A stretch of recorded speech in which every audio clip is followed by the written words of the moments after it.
عورت کوشش ضرور کرتی ہے جو اچھی سمجھدار سنجیدہ متین خاندانی تربیت کے ماحول سے گزری ہوئی خواتین ہیں کہ وہ اپنے مزاج کو اپنی طبع کو اپنے شوہر کی رضا میں گم کر لیں، اور ایسی عورتیں ہی خوشگوار زندگی کا لطف اٹھا سکتی ہیں اور پھر اس کے اثرات اولادوں پر مرتب ہوتے ہیں۔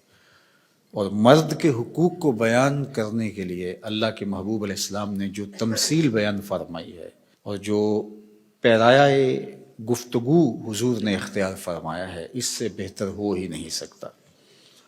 ہوا اس طرح کہ صحابہ حضور کی خدمت میں حاضر ہوئے اور کہا کہ ہمارا اونٹ دیوانہ ہو گیا ہے۔ فرمایا چلو میں تمہارے ساتھ چلتا ہوں۔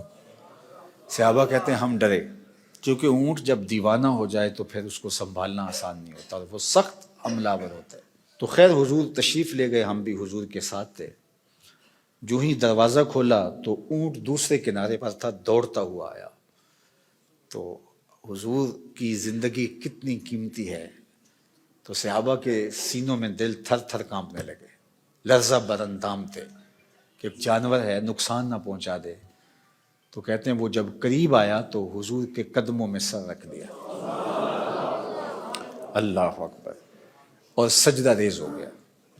تو جب اونٹ نے حضور کے قدموں میں سجدہ ریزیاں کی تو صحابہ جو پہلے ڈر رہے تھے، اب ان کی کیفیت عقیدت اور بڑھ گئی کہ جانور ہو کے حضور سے اتنا پیار کرتا ہے، ہم تو سینے میں دل رکھتے ہیں۔ تو انہوں نے ایک جملہ کہا، نحن احق ان نسجد للنبی، حضور ہمارا جی بھی چاہتا ہے کہ ہم بھی آپ کو سجدہ کریں۔ یہ جانور ہو کے آپ کی معرفت رکھتا ہے، پاگل ہو کے آپ کو پہچانتا ہے، ہم تو سینے میں دھڑکتا ہوا دل رکھتے ہیں اور دل میں آپ کے پیار کی ایک کائنات آباد ہے۔ تو پھر ہماری پیشانیوں کے اندر بھی سجدے ٹپک رہے ہیں، ہم بھی آپ کو سجدہ کرنا چاہتے ہیں۔ تو آقا کریم نے فرمایا اگر میری شریعت میں سجدہ جائز ہوتا تو میں بیوی کو حکم دیتا کہ شوہر کو سجدہ کرے، لیکن کسی کے لیے سجدہ روا نہیں رکھا گیا۔ تو یہ حضور نے سجدے کی ممانعت کو بھی بیان کر دیا اور شوہر کے جو حق ہیں بیوی کے اوپر ان کو بھی بیان کر دیا۔ تو اس سے بہتر انداز گفتگو کا تکلم کا نہیں ہو سکتا جو اللہ نے اپنے محبوب کو عطا کیا۔ اسی لیے ایک دن میرے حضور علیہ السلام نے فرمایا انا افصح العرب، بات کرنے کا جو سلیقہ میں جانتا ہوں کوئی جانتا ہی نہیں ہے، گفتگو کا طریقہ جو میں جانتا ہوں وہ کوئی جانتا نہیں ہے۔ یعنی ایک جملے سے ان کی نفی بھی کی اور یہ بھی بتایا اگر جائز ہوتا تو شوہر کے لیے بیوی کو سجدے کا حکم دیتا۔ خاتون ہو جو اپنے شوہر کے حقوق کو پہچانے اور حضور کے اس فرمان کو سامنے رکھے تو گھر جنت کا ٹکڑا بن جائے گا۔ اور مرد کو حضور نے کیا نصیحت فرمائی؟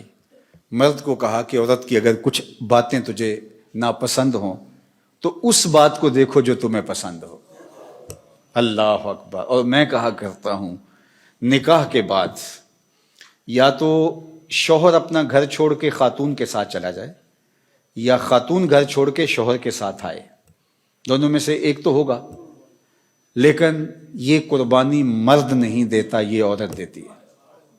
اور گھر سے جو تعلق خاطر ہوتا ہے، قلبی لگاؤ ہوتا ہے، گھر کی چیزوں سے جو موانست ہوتی ہے، جو انسیت ہوتی ہے، جو لگاؤ ہوتا ہے، وہ مرد کی نسبت عورت کو کہیں زیادہ ہوتا ہے۔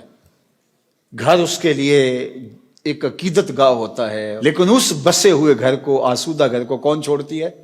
خاتون۔ کس کے لیے چھوڑتی ہے؟ شوہر کے لیے۔ مرد صرف یہ ذہن میں بٹھا لے کہ میرے لیے اس نے جہان چھوڑ دیا تو اس کی بہت ساری غلطیوں سے وہ درگزر کرے گا۔